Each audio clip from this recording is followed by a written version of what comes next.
Welcome to our channel. Today, we're breaking down the US election process. Whether you're a first-time voter or just curious, this guide is for you. The US election process is a cornerstone of American democracy.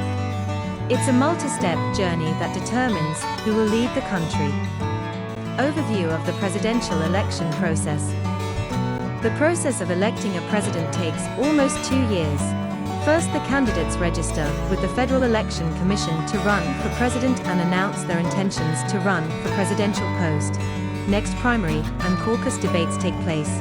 From January to June of election year, states and parties hold presidential primaries and caucuses. From July to early September, parties hold nominating conventions to choose their presidential candidates. Just before or during the convention, the presidential candidate announces their vice presidential running mate. During September and October, candidates participate in presidential debates. The United States Congress is the legislature of the federal government of the United States. It is bicameral, composed of a lower body, the United States House of Representatives, and an upper body, the United States Senate. House of Representatives. 435 voting members, 2-year term, all seats up for election every 2 years, represents a congressional district within a state, must be 25 years old, people's direct link to Congress, able to reflect political trends faster. The Senate. 100 voting members, 6 years term, rotating 1/3 seats up for re-election every 2 years, represents the whole state, must be 30 years old, tasked with more national affairs, able to develop institutional knowledge and experience. It all starts with the primaries and caucuses. These are state-level elections where party members select their preferred candidate. Primaries are straightforward elections, while caucuses involve local gatherings where discussions lead to votes. Primaries and caucuses are two ways that people help states and political parties choose presidential nominees. Learn how they work and the differences between the processes. Most states hold primaries 6 to 9 months before a presidential election. Primary voters choose their preferred candidate anonymously by casting secret ballots. The state where the primary is held takes the results of the vote into account to award delegates to the winners. Caucuses are meetings run by political parties that are held at the county, district, or precinct level. Several states hold caucuses in the months leading up to a presidential election. Some caucuses choose candidates by secret ballot. Others require participants to divide themselves into groups according to the candidate they support. Undecided participants form their own group.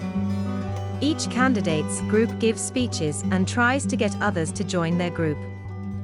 At the end, the number of delegates given to each candidate is based on the number of caucus votes they received. The number of delegates awarded to each candidate in a primary or caucus is based on a complex set of rules. These rules vary by state and are set by the political parties at both the national and state level.